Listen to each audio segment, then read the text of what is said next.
새누리당 완장을 찬 건장한 남성들이 투표소를 가로막고 유권자를 겁박했습니다. 명부엔 죽은 사람의 이름도 적혀 있었고 40% 정도를 자유당 지지표로 만들어 미리 투표함에 넣어두었습니다. 3인 1조 공개투표, 투표함 교체, 표 바꿔치기까지 수단과 방법을 가리지 않은 1960년 3.15 부정선거는 4.19 혁명의 도화선이 됐습니다.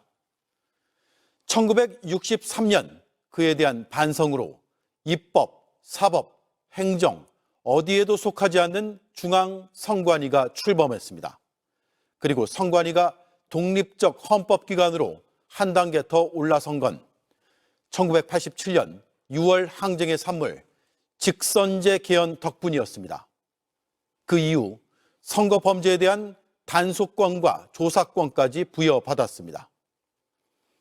하지만 비대해진 권한은 감시와 견제의 사각지대를 낳았고 그 폐해는 크고 작은 사건들로 드러났습니다. 그리고 2026년 6월 3일 주권자의 신성한 권리를 관리 무능으로 훼손한 초유의 사태를 일으켰습니다. 참정권의 침해의 부끄러운 역사를 참여하며 탄생한 선관위, 시민의 피로 쓴 역사로 위상이 더 공고해진 선관위, 그런 선관위가 참정권 침해의 온상이 됐고 시민사회의 지탄을 받고 있습니다.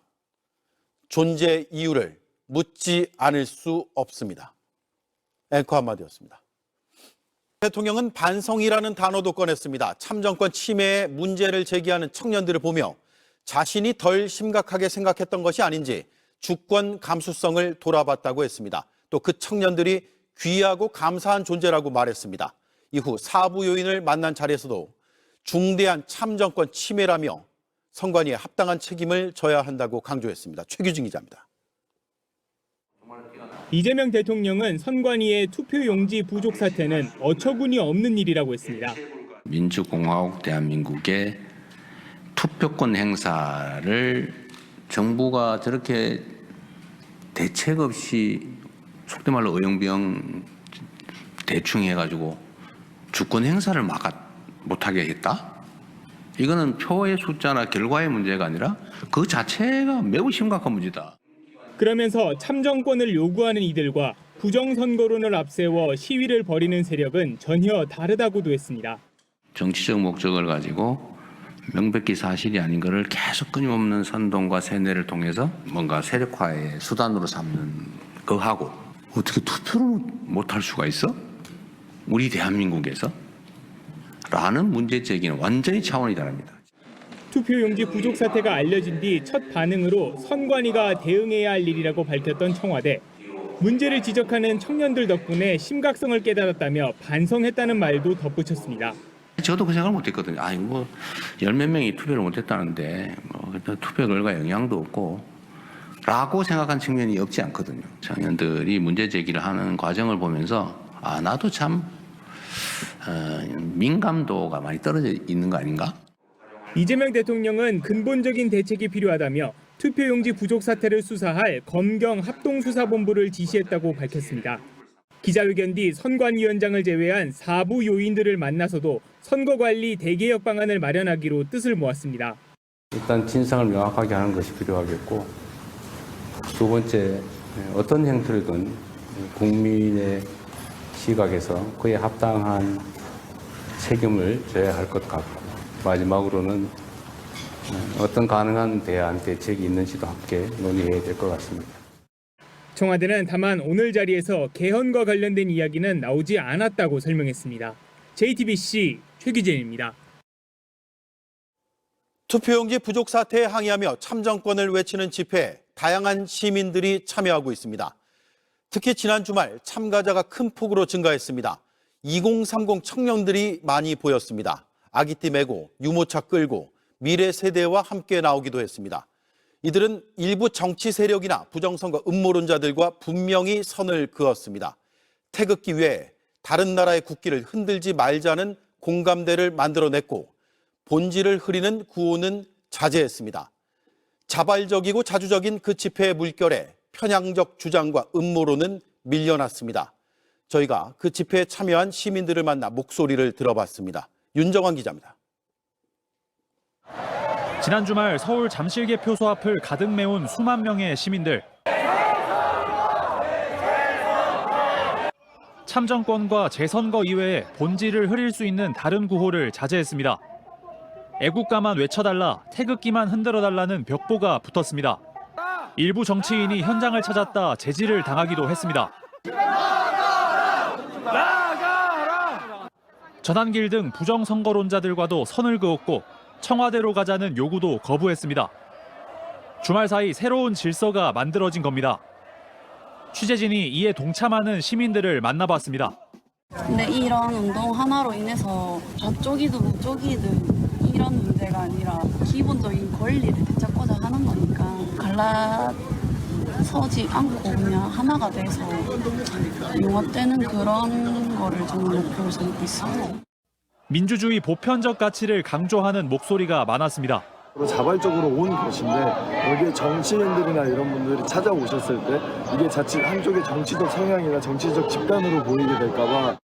생전 처음으로 아기띠를 메고 나온 30대 엄마도 만나볼 수 있었습니다. 잠깐 목소리 들어 왔었고 싸우자를 떠나서 잘못된 건 바로 잡아야 된다. 너무 핸드폰 들고 막 이렇게 치우치고 이런 거 좀 진절머리가 나가지고. 무료 나눔에 동참한 청년도 있었습니다. 자기 개발이라든지 자기 시간들을 쓰고 싶고 다른 거 해서 얻어내고 싶은 것들이 있으실 것 같은데 그런 거 포기하시고 오신 분들이 이제 많이 계시니까 조금이라도 돕고 싶은 마음이 있는 것 같습니다. 이들이 다수인 주말 개표소 앞은 편향성과 음모론이 밀려나 있었습니다. JTBC 윤정환입니다. 네, 서울 올림픽 핸드볼 경기장에 있는 개표소에는 집회 참가자가 지난 주말 최대 3만 명까지 늘었다고 합니다. 오늘은 어떤지 현장을 연결하겠습니다. 배양진 기자, 지금은 어떻습니까? 네, 이곳은 잠실 올림픽공원 핸드볼 경기장 건너편입니다. 이곳까지도 집회 참가자들의 시위 구호가 상당히 크게 들리고 있습니다. 퇴근 시간 이곳 찾는 시민들이 줄을 이으면서 오후 6시 기준으로 경찰 추산 2,700여 명이 모였고 점점 더 늘어나고 있습니다. 앞서 보신 대로 오늘 저희가 현장에서 JTBC 기자 신분을 명확히 밝히고 여러 시민들의 이야기를 들었습니다. 집회에 처음 참여한 시민부터 부정선거론을 강하게 주장한 시민까지 다양했는데 참정권 침해는 좌우의 문제가 아니라고 목소리를 같이 했습니다. 들어보시죠. 본질은 참정권 이건데 그런 분들이 오면 다른 생각이 개입될 때가 있고. 아무리 유명인이가 지금 안 해치고 있는 거죠. 그래서 사람 생각이 다 다르니까.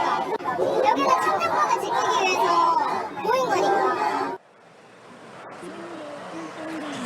실제 현장에서 저희가 부정선거를 주장해온 전한길 씨나 국민의힘 다른 정치인들도 일부 볼 수가 있었는데 이들의 동조하는 시민은 찾기 어려웠습니다. 예, 일요일 밤부터 시민들이 귀가하면서 다시 부정선거론자들이 집회 현장에 많이 늘었다고 들었는데 실제로 어떻습니까? 현장에서 그런 모습이 보입니다. 재선거를 외치던 구호에 부정선거가 덧붙었고 성조기도 등장했습니다. 하지만 시민들의 자정 노력도 이어지고 있습니다. 참가자들이 삼삼오오 모여서 집회 방향에 대해 토론을 하는 모습도 볼 수가 있었는데요. 주말과는 달리 부정선거 구호를 외치면 청년들이 현장으로 돌아오지 않을 수 있다는 목소리도 나왔습니다. 들어보시죠. 젊은 사람들이 다시 와가지고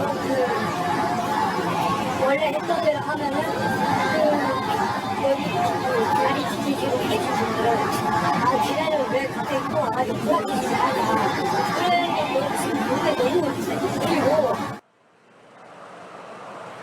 자신은 보수 성향이 아니라고 밝힌 한 참가자가 저희 취재진에 당부도 했습니다. 부정선거 구호를 함께 외친 이유는 부정선거가 있었는지 전모를 밝혀달라. 그리고 앞으로 절대 부정선거가 없도록 투명한 선거 제도를 만들어달라는 뜻이지 현재 부정선거론에 동조한다는 뜻이 아니라는 점을 분명히 밝혀달라고 했습니다. 다른 시민은 성조기 같은 정치적 색채를 빼야 더 많은 시민들이 참여할 수 있다면서 조금씩 변해가는 오늘 상황에 우려의 목소리를 내기도 했습니다. 네, 잘 들었습니다. 배양진 기자가 전해